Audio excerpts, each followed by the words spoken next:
एक बार की बात है, भगवान विष्णु वैकुंठ में शेषनाग की शैया पर लेटे थे।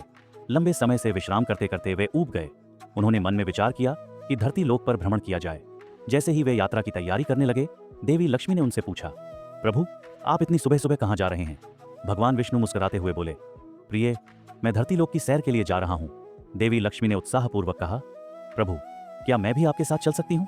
भगवान विष्णु ने उत्तर दिया, तुम चल सकती हो, लेकिन एक शर्त है, धरती पर पहुंचकर उत्तर दिशा की ओर बिल्कुल मत देखना। लक्ष्मी जी ने वचन दिया और दोनों धरती लोक पर आ पहुंचे। यह सुबह का समय था। सूर्यदेव की किरणें धरती पर फैल रही थीं और चारों ओर हरियाली ही हरियाली थी। मां लक्ष्मी इस सौंदर्य को देखकर मंत्रमुग्ध हो गईं। वे चारों ओर की सुंदरता निहार रही थीं कि अनजाने में ही उनकी दृष्टि उत्तर दिशा की ओर चली गई। उत्तर दिशा में उन्हें एक अत्यंत मनमोहक बगीचा दिखाई दिया, जिसमें सुंदर सुंदर फूल खिले थे। वह दृश्य देखकर वे अपने आप को रोक न सकीं और उस बगीचे की ओर चल दीं। उन्होंने वहां से एक आकर्षक फूल तोड़ लिया। जैसे ही वे वापस भगवान विष्णु के पास पहुंची, उन्होंने देखा कि प्रभु की आंखों में आंसू थे। विष्णु जी बोले, प्रिय, बिना अनुमति किसी की वस्तु लेना अनुचित है। यह भी चोरी के समान है। तुमने वचन भी तोड़ा और उस माली के बगीचे से बिना पूछे फूल तोड़ा। अब तुम्हें प्रायश्चित स्वरूप 3 वर्षों तक उस माली के यहाँ सेवा करनी होगी। उसके बाद मैं तुम्हें वापस वैकुंठ ले जाऊंगा। देवी लक्ष्मी ने अपनी भूल स्वीकार की और सहमति दी। उन्होंने एक नन्ही बालिका का रूप धारण किया और धरती पर उस बगीचे के मालिक राघव के घर पहुंची। राघव अत्यंत गरीब था। एक झोपड़ी में उसकी पत्नी, 2 बेटे और 3 बेटियां रहती थीं। जैसे तैसे उनका जीवन गुजर बसर हो रहा था। जब वह छोटी बच्ची राघव की कुटिया पर पहुंची तो राघव ने पूछा, बेटी, तुम कौन हो और यहाँ क्या कर रही हो? उस बालिका ने उत्तर दिया, मेरा नाम विभा है। इस संसार में मेरा कोई नहीं है। कई दिनों से भूखी हूँ। मुझे घर का कोई भी काम दे दो, मैं सब कर लूंगी।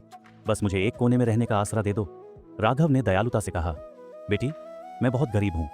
मेरी आमदनी इतनी नहीं कि ठीक से अपने परिवार का भरण पोषण कर सकूं। लेकिन अगर मेरी 3 की जगह 4 बेटियां होती तो भी मैं उन्हें पालता। अगर तुम हमारे जैसा रूखा सूखा खा सकती हो तो आज से तुम मेरी बेटी हो। इस प्रकार राघव ने लक्ष्मी जी को अपनी बेटी बना लिया। उसी दिन से उसके जीवन में चमत्कारी परिवर्तन आने लगा। पहले ही दिन फूल बेचकर राघव ने इतनी आमदनी की कि उसने एक गाय खरीद ली। धीरे धीरे उसके पास जमीन, धन दौलत और सुख समृद्धि बढ़ने लगे। राघव अक्सर सोचता, ये सब उस बेटी के आने के बाद ही हुआ है। 3 वर्ष बीत गए। एक दिन जब राघव खेत से घर लौटा तो उसने देखा कि उसकी बेटी के स्थान पर एक दिव्य तेजस्वी देवी खड़ी हैं। वे आभूषणों से सजी थीं और उनके शरीर से प्रकाश फूट रहा था। राघव सब समझ गया, यह कोई सामान्य बालिका नहीं, स्वयं धन की देवी लक्ष्मी थी। वह भाव विभोर हो गया और उनकी वंदना करने लगा। लक्ष्मी जी मुस्कुराईं और आशीर्वाद देकर वापस वैकुंठ चली गईं। इस कथा से हमें यह शिक्षा मिलती है कि बिना अनुमति किसी की वस्तु लेना अनुचित है और विनम्रता, सेवा और सत्कर्म का फल हमेशा शुभ होता है।